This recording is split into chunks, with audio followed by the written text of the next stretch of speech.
juga mencontohkan gitu kan, di saat orang mengadu tentang kehidupannya yang diperintahkan, yang dinasihati oleh Nabi apa? Sholat. Iya. Nah, kalau pada zaman sekarang kita ajarin nih anak muda nih, kita nasihatin sama anak muda. Di saat dia galau, terus kita segala macam masalah anak muda ya kan.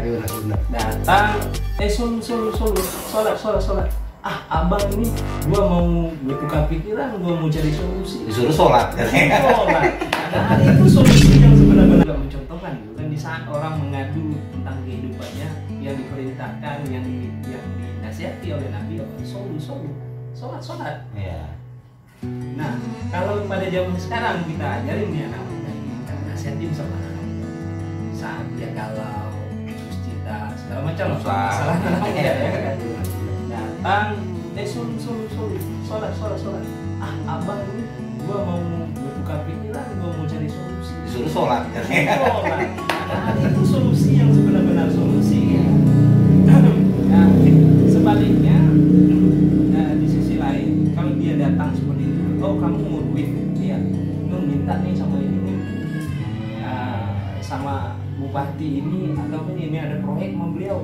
Lu datang jual nama gua atau apa? Nah, duit itu gitu lebih dia yakini dibandingkan yang tadi itu. Jadi tahap yang tadi berpegang pada yang tadi, keyakinan pada itu namanya tali Allah, atau sering dibahas berpegang pada agama Allah. Ini bagi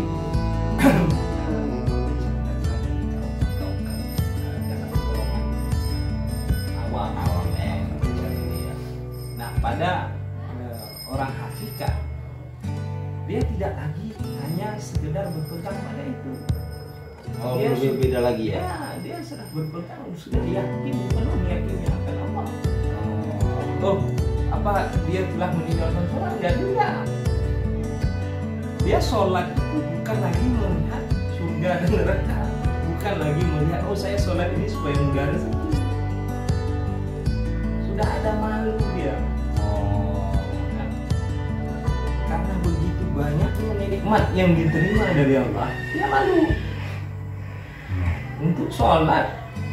Dasarnya cuma untuk dapat uang segepok kan, dia malu. Kira-kira seperti itu. Jadi paham-paham seperti itu dimasuki. Kemudian saya mengikut.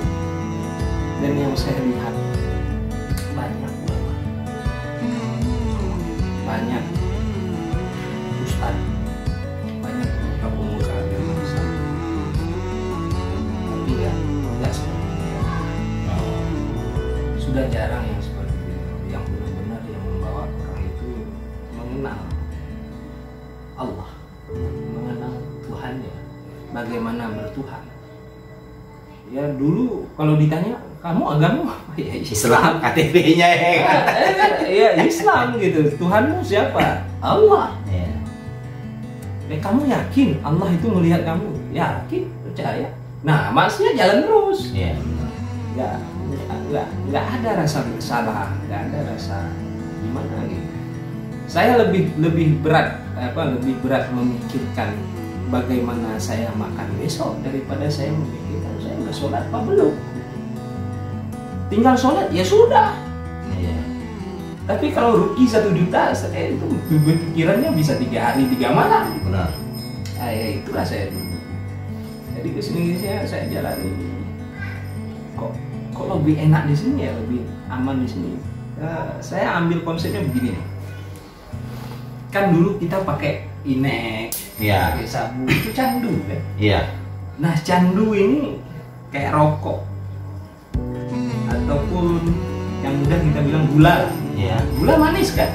Gula manis. Nah manisnya gula ini baru nggak terasa manis ataupun baru terasa apabila kita menemukan yang lebih manis dari gula, kira-kira madu gitu. Nah setelah kita makan gula terus kita makan madu, ini manisnya gula udah hambar gitu. Oke bro, gua akan bertanya lagi nih bang ya. Dulu kita kan kita bilang dunia gemerlap lah kita dulunya ya bang ya. Dugem dunia. Ya seperti itulah kayak gitu ya. Mau kita bilang sampai perempuan, macam kan. Ya nggak perlu bilang juga. Jadi yang saya buat pertanyaan saya Bang, dari kita dunia gemerlap dulunya, kenapa sih tiba-tiba Abang menjadi gimana ya kata-katanya yang lebih enak ya, menjadi lebih religius gitu. Iya itu dia. Iya. Saya tersentaknya begini. Saya nggak bisa ngerti. Jadi kira-kira begini. Nanti kalau salah ya dimaklumin nih. Saya bukan orang pondok. Nah dulu saya pernah bilang ya ayuhan batina ittaqullah wa batau ilaihi silah wajah itu bisa pilih la'allakum tuflihun. Jadi sepenggal ayat yang ini saya dengar itu cukup membuat saya ya, mungkin inilah jalan saya. Bahkan dulu saya sempat begini dulu, apa diterima tobat saya? Saya udah ngerjain yang begini, apa diterima saya? Apa layak saya untuk meminta surga? Apakah Abang setelah menjalankan memperdalami ya ilmu agama Islam ini sehari dua hari, apakah berpikir aku akan lepas lagi, akan seperti dulu lagi? Ada nggak seperti itu? Ya, ada, pasti ada. Cuman dasar saya kemarin itu kan udah jenuh. Cuman terhambatnya begini. Pertama lingkungan, teman-teman yang masih ya keinginannya seperti itu. Ya kita nggak bisa salahin orang, nggak bisa maksain orang. Cuman saya udah berpikiran, masa saya begini terus? Saya mengaku Islam, saya mengaku punya Tuhan, tapi saya nggak tahu cara bertuhan. Saya mengaku beragama, tapi saya nggak tahu bagaimana ini beragama. Jadi setelah dari ayat yang tadi kan dulu saya sebutin artinya, kira-kira artinya seperti itu. Hai orang-orang yang beriman, takutlah engkau akan dan carilah wasilah. Nah, wasilah yang dimaksud di sini, yang saya pahami itu guru. Guru yang saya maksud ini bukan guru taklim ya, bukan hanya sekedar guru taklim, bukan hanya sekedar guru tarbiyah yang hanya bisa menerangkan ini baik, ini sholat, ini begini, sholat begini, bukan hanya sekedar itu.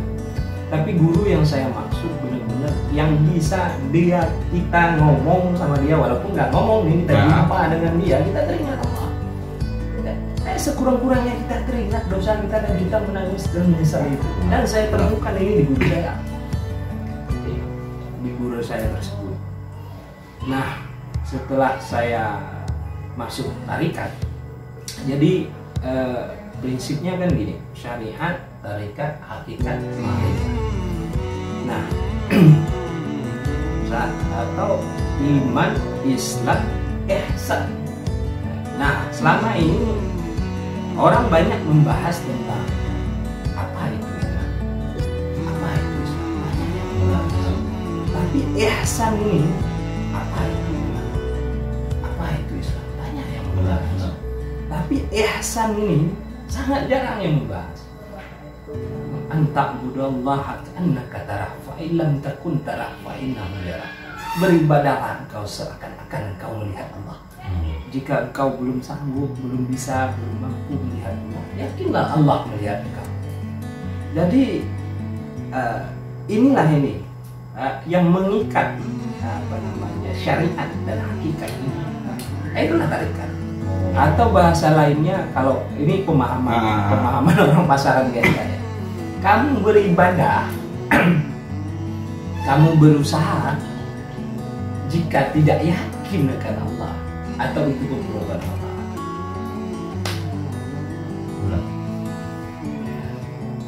Ente belum sempurna bro. Iya, musyrik jatuhnya. Ini kena orang ini, kena dukun nih, gitu kan? Ya, gua kayak kena dukun kan gitu. Bahkan begini. Gua pernah bahas ini dengan salah seorang ustaz. Dia paham ini. Orang yang bersyariat tanpa berhakikat ini fasik. Ya. Atau ini zindik gitu. Ataupun batal, nggak sampai, ataupun sebaliknya berhakikat tanpa bersyariat. Juga seperti itu. Ini kan harus sejalan dia, harus sejalan. Nah, kebanyakan kalau kita di Indonesia ini, kita di Nusantara rata-rata kan memakai mazhab Syafi'i dan itikadnya itu Ahlus Sunnah wal Jamaah. Itu artinya apa? Ahlus Sunnah wal Jamaah itu bukan hanya sekedar dia bukan hanya sekedar mengandalkan usahanya, tapi dia yakin akan ketentuan Allah padanya. Ya. Dalam arti ada orang yang sebagian rezeki itu datangnya dari Allah, bro. Ya ada orang itu ya. Duduk aja saya nanti rezeki datangnya. Begitu. Itu baca itu kayak gitu, Bang. Itu baca. Ini kan yang main akalnya nih. Iya. Akalnya nih. Jadi itu gimana menurut Abang orang yang seperti itu?